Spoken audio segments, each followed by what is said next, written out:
Income tax introduction के अंतर्गत पहले लेक्चर में मैंने आप लोगों को आयकर लगाने का आधार और विधि समझाई थी। ये बताया गया था कि यदि न्यूनतम करयोग्य आय जो है 2.5 लाख रुपए तक कर मुक्त होती है और 2.5 लाख रुपए से ऊपर इनकम जो होती है उसके ऊपर टैक्स लगती है। अब इनकम टैक्स के रेट्स कौन कौन से हैं, आयकर की दरें।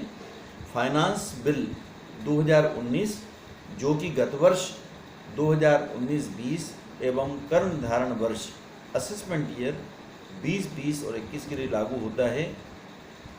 2 प्रकार के रेट्स हैं, सामान्य दरें होती हैं। इसमें 3 कैटेगरी में बांटा गया है। एक है वरिष्ठ नागरिक 60 से ऊपर और 80 से कम उम्र का व्यक्ति, इसके लिए 3 लाख रुपए तक की छूट है। और 3 से 5 लाख के बीच यानी अगले 2 लाख पर 5% दर से टैक्स लगता है। 5 से 10 लाख के बीच यानी अगले 5 लाख रुपए पर 20% दर से टैक्स लगता है। और 10 लाख से ऊपर इनकम होने पर 30% की दर से हमें टैक्स देना पड़ता है। एक कैटेगरी है अति वरिष्ठ नागरिक, इनको 5 लाख रुपए की छूट है। 80 वर्ष से अधिक उम्र का व्यक्ति जो है उसको अति विशिष्ट नागरिक कहा जाएगा। 5 लाख रुपए तक कोई टैक्स नहीं, अगले 5 लाख पर 20% और 10 लाख से ऊपर जितनी भी इनकम रहेगी उसमें आपका 30% दर से टैक्स देना पड़ता है।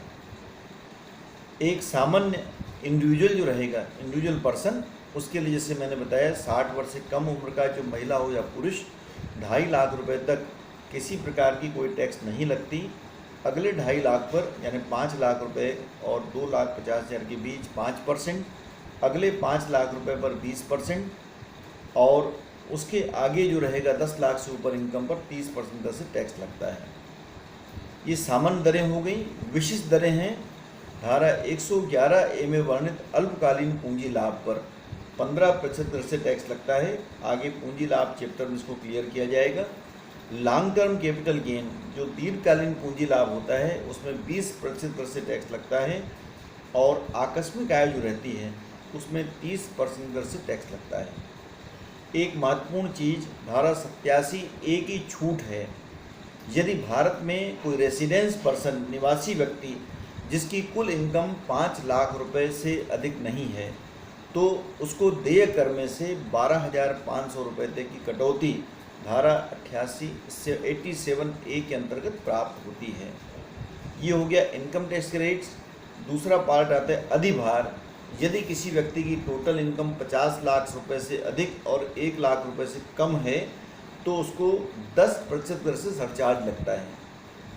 1 करोड़ से 2 करोड़ के बीच यदि इनकम है तो 15% की दर से, 2 करोड़ से 5 करोड़ के बीच है तो 25% की दर से, और 5 करोड़ से ऊपर है तो 37% की दर से अधिभार इसके अंतर्गत लगता है।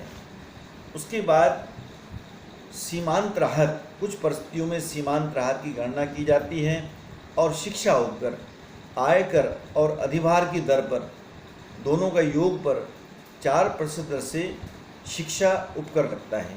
Education cess, education and health cess करके कहा जाता है, 4% दर से इसके अंतर्गत लगता है।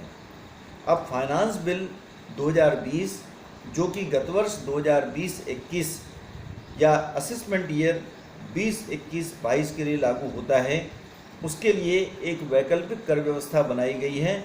यदि हमको कोई भी छूट प्राप्त न करें, किसी भी प्रकार की कटौती प्राप्त न करें तो उसके रेट्स का थोड़ा सरलीकरण किया गया है। प्रथम 2.5 लाख रुपए पर कोई टैक्स नहीं लगेगा, अगले 2.5 लाख का 5% यानी 5 लाख तक 5%, 5 से 7.5 के बीच यानी 2.5 लाख रुपए अगले पर 10%, फिर आपका 7.5 से 10 लाख के बीच यदि है तो 15% दर से, और 10 लाख से 12,50,000 के बीच यानी अगले 2.5 लाख का इसके अंतर्गत 20% टैक्स लगता है। उसके बाद 12.5 से 15 लाख रुपए तक 25% की दर से टैक्स लगेगा अगले 2.5 लाख पर, और 15 लाख से ऊपर होने पर 30% दर से टैक्स लगेगा। बाकी अधिभार और शिक्षा स्वास्थ्य कर की दरें उसी प्रकार से हैं जैसा कि वित्त अधिनियम 2019 के प्रावधान के अंतर्गत बताया गया है। ये केवल वैकल्पिक दरें हैं। व्यक्ति ऑप्शन एक्सरसाइज कर सकता है कि मुझे पहला वाला दर चाहिए कि अभी वाली दर चाहिए। ये इनकम टैक्स के रेट्स के बारे में आज मैंने आपको जानकारी बताई है। धन्यवाद।